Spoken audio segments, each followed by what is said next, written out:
Hi, we are the microeconomic team, the Dodgers, and these are externalities.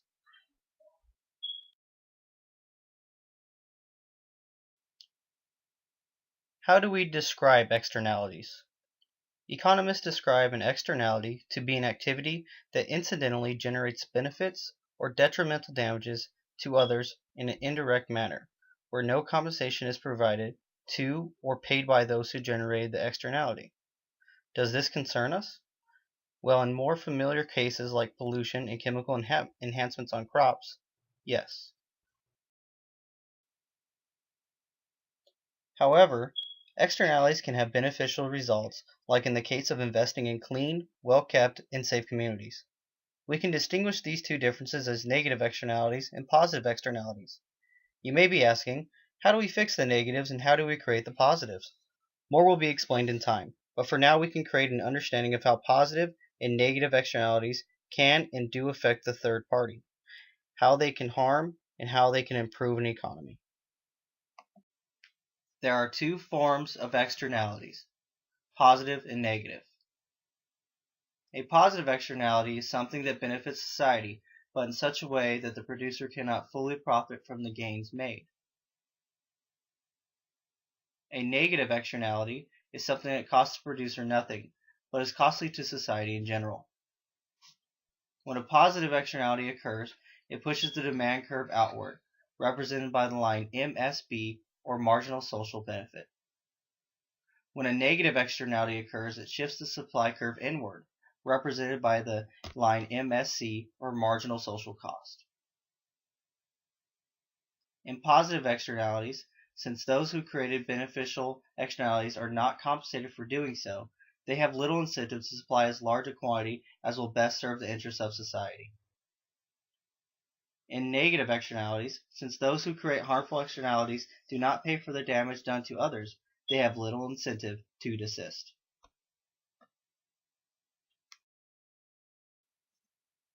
Here are some examples of positive and negative externalities. Examples of positive externalities are environmental cleanup or research. A cleaner environment is beneficial to society and research is valuable to a company. Both, however, do not necessarily result in increases in profits. An example of a negative externality would be pollution. A company that pollutes does not lose any money when they do pollute. However, society can pay a major price for that pollution. A simple negative externality would be like playing music too loud at night and keeping your neighbor awake.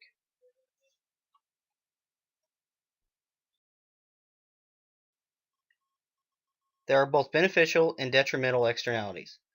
An effect of a beneficial externality is the activity creates benefits that are external to or outside the intentions and interests of those that are directly involved in the activity.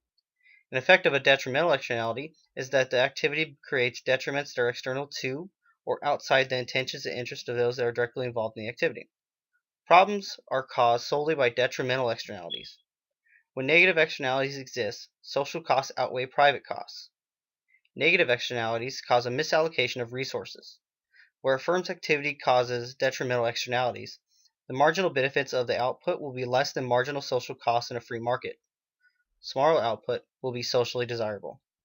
Detrimental externalities cause a firm's marginal social costs to be greater than its marginal private costs. Detrimental externalities cause output to drop for a firm.